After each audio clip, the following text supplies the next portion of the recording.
Welcome. I'm your host for the review of AEW Dark, episode 44, July 28, 2020. It was hosted by none other than Excalibur and Taz, of course. We kicked the show off with good old Peter Avalon and Brandon Cutler. And they are now known as The Initiative, by the way, versus FTR. They finally settled upon a tag team name, which is The Initiative. So, FTR arrived in a truck that they got back from the Butcher, the Blade, and the Lucha Bros that they stole a few weeks back. The keys were returned via the Young Bucks, whom were at ringside for this match. The match started off with Cash Wheeler started the match versus Peter Avalon.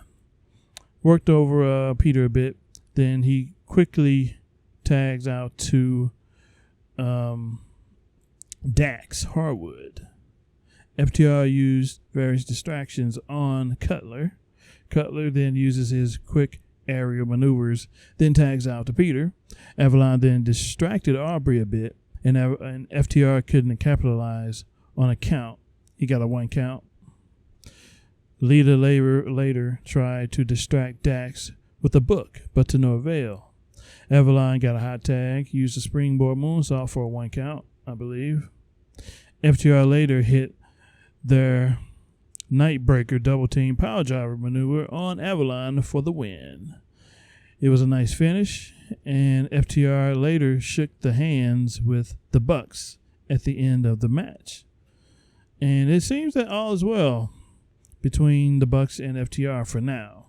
Seems they have a camaraderie of sorts, because most of the fans thought that the Bucks would immediately start feuding with FTR, but that is not the case. They're going to obviously drag this out a bit, and so far so good. The storytelling has been on point when it comes to the Bucks and the FTR situation. Good stuff. I like the match. The second match of the night, oh, by the way, this card was filled to the brim with 12 matches. 12 matches. That's a lot of action. The show ran almost 2 hours, making this the longest Dark episode. Second match was The second match was Michael Nakazawa and Pineapple Pete versus Sonny Kiss and Joey Janela. Kiss and Janela got a Tron video and a new theme that I've noticed. I don't think they had this when the team debuted on Dynamite a few weeks back. Good stuff for them. Janela later poured oil on Kiss's behind as he was about to perform his Kiss My Sass maneuver, which got a chuckle out of me and out of the few folks in the live chat for the match. Janela then tags in for a double drop kick to Naka and Pete after the oil incident. Pete later gets a taste of Naka's handful of his underwear, and Sonny Kiss hits his top rope split leg drop on Pineapple Pete for the win. I thought it was a wacky match. Not bad for a comedy match. It did its job. Third match was Abaddon versus Skylar Moore. The polarizing Abaddon, and that's in a good way. A lot of people find her character scary, which is good. I like Abaddon. She's like the second most character-driven woman in the division, in my opinion. Skylar Moore looked to get an advantage by raking Abaddon's eyes to start the match, but Moore later hits a DDT, but Abaddon rises up, pops her neck. This kind of reminded me of horror movies and such, when the zombie or whatever just rises up. You think they're dead? Nope. They get up, show you that they're not, but she did. This got a kick out of everyone, the popping of the neck spot. The fight later spilled out into outside the ring. Abaddon later gets the win with a reverse neckbreaker-like move, which is the Widow's Peak that she calls the Grave Digger. The Grave Digger ended that match. I thought it was a decent match. It got over Abaddon's character most of all. It was all about the character development of Abaddon. And a soul was collected via Skylar Moores. She did a good job of putting Abaddon over here. This next segment, this was a Shawn Spears promo. Shawn Spears explained why he had the glove. It was never his intention to hurt anyone. It's his one thing that he can rely on. And he also claimed that the glove is not a weapon. It's his protector. And I came in with the joke of no glove, no love. I'll see myself out. Good segment. Put over, Spears can really cut a promo. I like it. His vignettes have been pretty good. I just hope they do more with him in the ring and such. Get him in some more storylines. I don't know what they're waiting on. Hopefully, some speculate he's going to be in the Four Horsemen with Arn, Tully, Cody, and FTR. We'll see how that goes if it indeed happens. I would not be surprised if it does. Next matchup, the Dark Order, consisting of Evil Uno and Stu Grayson, versus Shawn Dean and Will Hobbs. Stu starts aggressive on Shawn Dean, and then he immediately tagged out to Uno. And I also noticed that Uno is in great shape. He came a long way since before the pandemic. He was losing weight, but whatever he's doing is clearly working, and he slimmed down quite a bit. Dean gets worked over for a while more. Will Hobbs tagged in later, gets knocked down, but Dean has to keep working. They knocked him off so he wouldn't get tagged in. So Dean had no choice but to keep working, so he went for a tope suicida on Stu Grayson on the outside of the ring. Hobbs later gets the hot tag. He spine busts Uno, which looked nice. And Stu goes for the nightfall on Hobbs. Connects. The nightfall is it starts in a torture rack position, then he brings the guy down on his knees in sort of like a backbreaker type position. But after this, the move on Hobbs, Hobbs is a big guy, so the fact that Stu managed to hoist him up on his shoulders says a lot. But later, the fatality is then hit on Shawn Dean for the win, and I thought it was a nice match. Pretty good. Solid action. Next up, you got Corey Hollis versus Scorpio Sky. The match started off with lock holds, and I also noticed that Sky is just smooth in the ring. He has a certain flair about what he does. He just looks smooth and he has a certain swagger. It's there. But Hollis showed a bit of his aerial offense as well. He did a one back kick move from the top rope that got a replay, which is nice. It's not often that enhancement guys get replays, and when they do, it's usually for the best. And this is the most we've seen out of Hollis's offense, because he had a match the previous week versus Kip Sabian. He didn't get too much in on that match, but this one he did. He looked good. Sky went for a quick TKO for the win. And I know that it came out of nowhere. He just literally grabbed the guy, propped him up on his shoulders, and just took him out. TKO, 1, 2, 3. There you go. Nice match. Next match was Kenzie Page versus Penelope Ford. I noticed that Kenzie Page got a Tron and a theme song, which is nice. I believe this is the first time we saw her actually come down to the ring in a solo capacity. And I know that she has a high ceiling, being that she's only 18 years old. has plenty of time to grow into whatever she wants to be. Penelope shows off her mean streak early in the match.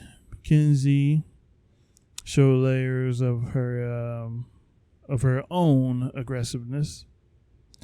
Penelope later hit a gut buster on Kenzie. Later hits a finisher, the fisherman suplex for the win.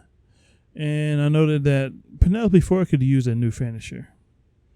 It was a decent match, though. Kenzie looked good, and I noticed that she can really sell her butt off. She can sell pretty well. And Penelope Ford just keeps on rocking. Kenzie Page, that was also the first match that Kenzie Page showed us a lot more of what she could do. But that's just scratching the surface. I know she can do better. Next match, Aaron Solo versus Wardlow. This was a physical butt kicking of Solo. Wardlow worked on Solo for quite a bit. Barely gets any offense in early, Solo. But Solo later gets knocked out towards the end of the match via Wardlow's top ropes to the knee move. This move looks devastating. It resulted in a match stoppage. That doesn't happen often in AEW. I think it's like the second time ever. Then, after the match, he came back to Solo and hit him with not one, but two F10s. And they both didn't look as smooth as I wanted them to. But I think it comes down to guys not knowing how to take that move. Only seen it look good twice on people. And that was with Cody. It might have been another enhancement guy, but yeah. Good, decent match. Next matchup, we have the Dark Order, which consists of 3 and 4. Alex Reynolds and John Silver versus the Best Friends. Dark Order wastes no time in attacking the Best Friends. The fight later spills outside of the ring. The Best Friends went for a strong 0, but it got broken up. They then hit a nice double team chain. The Dark Order, that is. They hit a nice chain. The Beaver Boys, a.k.a. the Dark Order. Silver and Trent then go at it for a bit till the clothesline to Silver ends the back and forth. Chucky T later gets the hot tag with a Falcon Arrow, which gets kicked out of, by the way. No one kicks out the Falcon Arrow, according to Excalibur. He then hits the Awful Waffle for the win. That is, Chucky T hit the Awful Waffle. It was a nice match. I love that Awful Waffle finisher. It just comes out of nowhere. Just drops him on his head. Chuck knows what he's doing. Solid finisher. Next match, you have Lance Archer versus Frankie Thomas. You knew where this one was going. Archer comes out with a dude in his hands and just drops him like a bag of bones on the entrance ramp before heading into the ring. He then begs Frankie to hit him. He beats him up to hell. Frankie then blocked the choke slam, mounted some offense, but later gets caught on the outside of the ring and gets suplexed. Archer then beats up a random dude in the crowd. He just lays this guy out with one punch. And if it was the same guy that he came out with, then he's dumb, pretty much. That's what Excalibur said on the commentary. And I agree. You'd think the guy would just leave ringside, but nope. Frankie then counters a blackout with a sleeper hold, but he didn't. He lost grip of that sleeper hold. Archer gets the blackout again, but Frankie escaped yet again. Archer then delivered a high choke slam to Frankie. Then he grabbed Frankie's skull and used the EBD claw to finish the match. Commentary notified us that he did not need to use the blackout to get the victory. He still has other means to get the job done. Nice squash. Next match, we have Orange Cassidy versus Serpentico. And yes, it was the real Serpentico. It was not Sammy Guevara. Orange Cassidy gets some offense on Serpentico early in the match with no hands, just his hands in his pockets. Serpentico then baits Orange Cassidy to come outside the ring later on. OC later goes for a tope suicida. He connected, then went up to the top rope. He got stopped. Serpentico went for a superplex, but floats over. OC caught him with the mousetrap pin out of nowhere to get the 1, 2, 3. I'm surprised that Orange Cassidy has not notified the commentary team to call his pin finisher maneuver what it is. It's called the mousetrap, and it is darn good. Good match. Fuego del Sol versus Sammy Guevara is the next match, and this is Sammy G's first match back since someone unearthed something he said 4 years ago that was uncalled for, but still.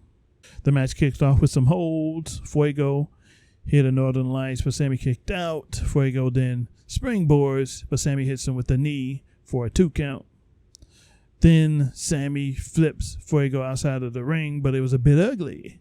Fuego almost got hung up on the ropes during that process, but he was fine. He later got tossed back in by Sammy G. Fuego then gets some life in him. He heads up to the top rope, but missed a tornado dive attempt. Sammy then hit the GTH on Fuego for the 1, 2, 3 victory. He looked good in his match back, and it was a nice match. He did his usual showboating, etc. But I forgot to mention, Lowrider accompanied Fuego del Sol to the ring. But after the match, Lowrider was checking on Fuego, but Sammy caught him by surprise from behind. He hit the GTH on Lowrider as well. Sammy looked strong going into his 10-man tag match tonight on Dynamite, so he still keeps his heat. Next up was a segment with Big Money Matt. He tried to pump up the Private Party to a victory, and he stated that it gets him more money if they win their match.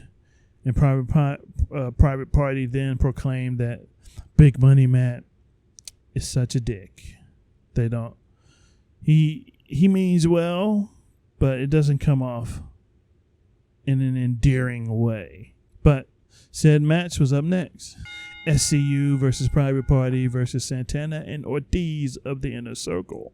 This match had a lot of stuff going on, so I didn't take too much notes on it. But what I do have down, Ortiz tagged and then immediately ejected Cassidy, threw him outside the ring. Ortiz and Santana get to work on Frankie Kazarian with a double team maneuver.